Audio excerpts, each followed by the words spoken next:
मेरे प्रिय विद्यार्थियों, सुप्रभात। कंप्यूटर ज्ञान या कंप्यूटर के लेक्चर में आपका स्वागत है। लास्ट लेक्चर में हम आपको बताए थे कि कंप्यूटर के कितने प्रकार होते हैं और कंप्यूटर की कितनी पीढ़ियाँ होती हैं। आज जो हमें डिस्कस करना है वो ये करना है कि एनालॉग कंप्यूटर और डिजिटल कंप्यूटर में क्या अंतर होता है। तो इस टॉपिक को हम ले रहे हैं कि एनालॉग कंप्यूटर और डिजिटल कंप्यूटर में क्या अंतर है।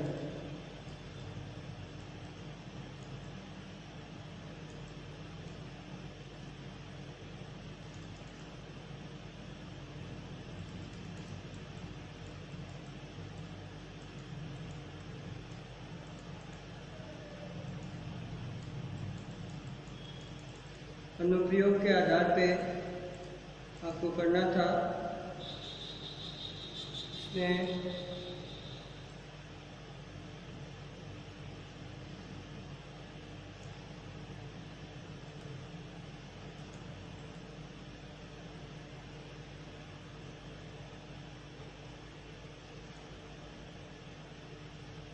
एनालॉग कंप्यूटर, सबसे पहले आप हेडिंग डाल लीजिए। अगर आप नोट्स बना रहे हो तो उसमें हेडिंग डालिएगा एनालॉग कंप्यूटर और डिजिटल कंप्यूटर में क्या अंतर है।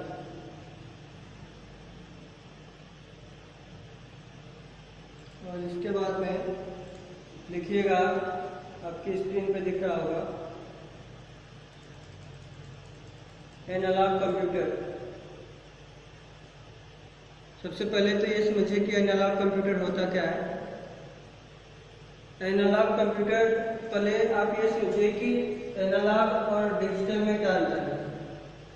इसका सबसे बेस्ट एग्जाम्पल, इसका एनालॉग और डिजिटल का सबसे बेस्ट एग्जाम्पल है वॉच, रिस्ट वॉच, कलाई की घड़ी। दो प्रकार की होती है कलाई घड़ी। एक होती है निडल वॉच, मतलब उसमें सुइयां लगी होती है। एक घड़ी होती है जिसमें सुइयां लगी होती हैं, और एक घड़ी होती है जो कंप्यूटर जैसी स्क्रीन होती है उस पर दिखाई देता है। दोनों घड़ी का एक ही काम होता है, आप तक सही समय पहुंचाना। ये क्या है? सही समय पहुंचाना एक संदेश है। अब एनालॉग, अगर एनालॉग वॉच होगी तो वो क्या है, घूमेगी। आप उसे देखेंगे, देखने के बाद ऑब्जर्व करेंगे, मतलब अवलोकन करने के बाद आप अपने दिमाग से सेट करेंगे कि हाँ, अगर 5 पे छोटी वाली सुई 5 पे और बड़ी वाली सुई 12 पे है या 12 पे पहुंचने वाली है या पहुंच रही है।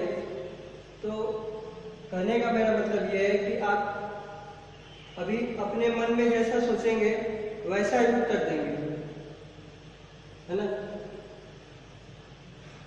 लेकिन डिजिटल में ऐसा नहीं है। डिजिटल में जो घड़ी आप पहनेंगे उस पर एक स्क्रीन लगी होगी और उस पर कितना बज के कितना मिनट और कितना सेकेंड हो रहा है वो पूरा छप के आएगा।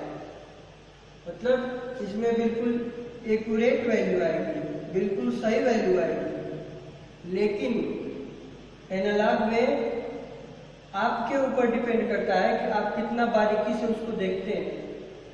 अगर जो घड़ी है वो सुई वाली है और 10 बच्चों के पास सुई वाली घड़ी है और 5 बजे हम उनसे पूछें कि कितना बज रहा है, तो कुछ लोग कहेंगे कि 5 बज रहा है, कुछ लोग कहेंगे कि 5 बजने में 1 सेकेंड बाकी है, कुछ लोग कहेंगे 5 बजने में 2 सेकेंड बाकी है।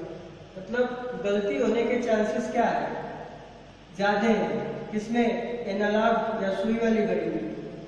जबकि अगर उसी 10 बच्चों के पास हम डिजिटल घड़ी दे दें और करेक्ट 5 बजे पूछें कि कितना बज रहा है, तो करेक्ट 5 बजे सबकी घड़ी में 5 ही बज रहा होगा और उस पर छपा छपाया आ रहा होगा 5।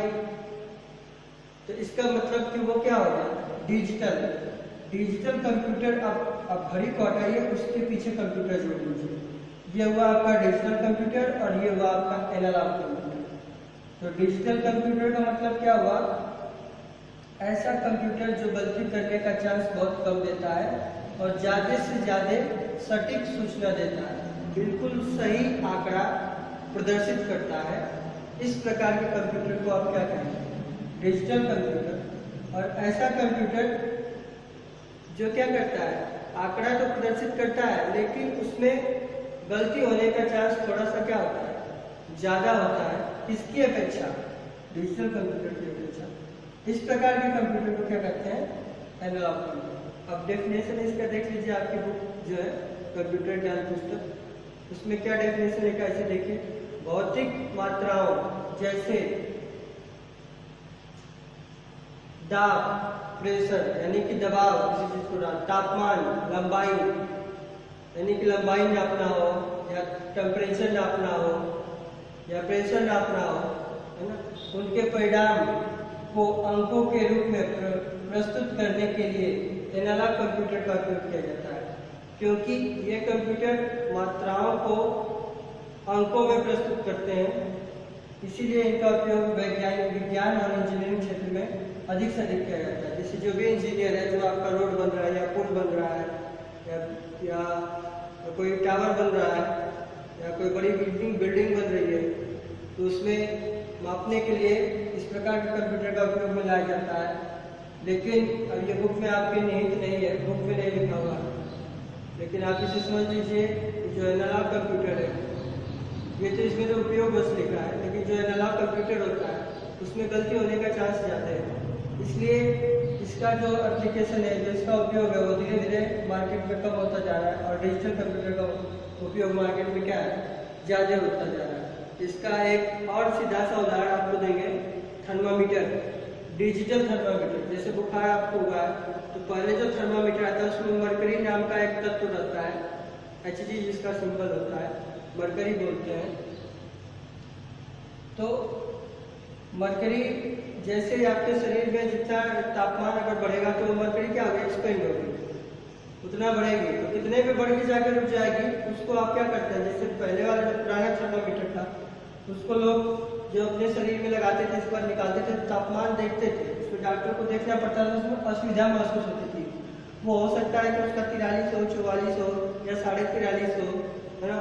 तो उसमें उसको देख करके उसके बाद उसमें जैसे घड़ी वाली सुई में देख करके निकालते हैं, वैसे उसमें भी क्या था, जो एनालॉग थर्मामीटर था, एनालॉग थर्मामीटर उसमें देख करके बताना आता है। तो कोई अब देखने के लिए सबका दिमाग एक जैसा नहीं, कोई कुछ भी देख सकता है उसमें। अब इतना ज़्यादा तो नहीं देखेगा कि 45 पे तो 40 बता देगा, लेकिन हाँ ये है कि 45 पे तो 44 बता सकता है। लेकिन वही अगर डिजिटल थर्मामीटर है तब कितना डिग्री बुखार है वो अपने आप एकदम एग्जैक्ट छप के आ जाता है और उससे आसानी भी होती है, समझने में भी और समय की भी बचत होती है, बहुत ज़्यादा उस पर दिमाग लगाना नहीं पड़ता। तो ये हुआ आपका ऊपर वाला डिजिटल एनालॉग कंप्यूटर था, ये आपका डिजिटल कंप्यूटर। इसमें क्या कर रहा है, अंकों की गणना करने के लिए डिजिटल कंप्यूटर का उपयोग किया जाता है। आधुनिक युग में प्रयुक्त अधिकतर कंप्यूटर डिजिटल कंप्यूटर की श्रेणी में ही आते हैं। देखिए आपकी बुक में भी लिखा हुआ है कि आधुनिक युग में प्रयुक्त अधिकतर कंप्यूटर डिजिटल कंप्यूटर की श्रेणी में ही आते हैं। इसका मतलब क्या हुआ कि ज़्यादा से ज़्यादा जो कंप्यूटर है जो आज के उपयोग में लाए जा रहे हैं वो डिजिटल, और ये किस पे आधारित काम करते हैं, ये इनपुट किए गए डेटा और प्रोग्राम्स को 0 और 1 में परिवर्तित करते हैं। 0 और 1 बाइनरी नंबर है। ये चैप्टर आपका अगला या इससे अगला चैप्टर होगा, बाइनरी चैप्टर है, इसमें नंबर सिस्टम है, उसमें आपको सब चीज़ बताया जाएगा कि कंप्यूटर जो है वो 0 1 या बाइनरी लैंग्वेज जिसको बोलते हैं उस लैंग्वेज पे काम करता है। ये डिटेल में आपको पढ़ाया जाएगा आगे। तो ये हुआ आपका डिजिटल कंप्यूटर। इसमें साफ साफ लिखा हुआ है कि डिजिटल कंप्यूटर का उपयोग ज़्यादा से ज़्यादा किया जाता है। ताकि क्यों किया जाता है, अगर कोई आपसे पूछता है कि एनालॉग कंप्यूटर को क्यों नहीं ज़्यादा करते हैं, क्यों डिजिटल कंप्यूटर का उपयोग ज़्यादा करते हैं, तो आप बताएंगे कि डिजिटल कंप्यूटर का ज़्यादा उपयोग इसलिए करते हैं क्योंकि इसमें जो भी सूचना डिजिटल कंप्यूटर के द्वारा प्रदर्शित की जाती है वो बिल्कुल एक्यूरेट होती है, उसमें कोई दोष या कोई संदेह संदेश नहीं होता है, वो बिल्कुल प्रिंटेड होता है, इसीलिए उसको क्या बोलते हैं, डिजिटल इंफॉर्मेशन। और वो डिजिटल इंफॉर्मेशन जो कंप्यूटर देता है उस कंप्यूटर को क्या बोलते हैं, डिजिटल कंप्यूटर। अच्छा, इसके बाद एक और कंप्यूटर आपका है, ये आपका हाइब्रिड कंप्यूटर है ना। हाइब्रिड कंप्यूटर क्या होता है, हाइब्रिड आप केमिस्ट्री में भी पढ़ेंगे, जो बीएससी लोग कर रहे हैं वो केमिस्ट्री पढ़ेंगे, हाइब्रिडाइजेशन है ना। उसमें क्या होता है कि मिश्रित आप इसको कर सकते हैं। हाइब्रिड की जो शाब्दिक अर्थ है हाइब्रिड का वो है मिश्रित। तो हाइब्रिड कंप्यूटर का मतलब ये हुआ कि मिश्रित कंप्यूटर, मिश्रण, किसका किसका मिश्रण, डिजिटल कंप्यूटर का और एनालॉग कंप्यूटर का मिश्रण, इसे आप क्या कहेंगे, हाइब्रिड कंप्यूटर। आइए देखिए इसके बारे में क्या कह रहा है। हाइब्रिड कंप्यूटर उन कंप्यूटरों को कहा जाता है जिसमें एनालॉग तथा डिजिटल दोनों ही कंप्यूटर के गुण सम्मिलित हों। मतलब इसमें दोनों गुण सम्मिलित होते हैं, ये दोनों तरह से कार्य कर सकता है। ऐसा नहीं है, आज भी कहीं कहीं कुछ ऐसे कार्य हैं जहाँ पे सिर्फ एनालॉग कंप्यूटर का उपयोग किया जाता है, कुछ ऐसे कार्य हैं जहाँ सिर्फ डिजिटल कंप्यूटर का उपयोग किया जाता है, लेकिन कुछ ऐसे भी कार्य हैं जहाँ इन दोनों कंप्यूटरों का उपयोग किया जाता है। तो दो कंप्यूटर न बना करके एक स्पेशल कंप्यूटर बना देगा, जिसे नाम क्या दिया गया, हाइब्रिड कंप्यूटर, यानी दोनों का मिक्सचर। ठीक, और इसका उदाहरण क्या है, ईजीसी और डायलिसिस मशीन। तमाम तरह का, आप मेडिकल लाइन में जाएंगे तो तमाम तरह का डायलिसिस होता है ना। उन सब चीजों में इस कंप्यूटर का उपयोग किया जाता है। अब इसके बाद आपको देखिए कंप्यूटर का जो चार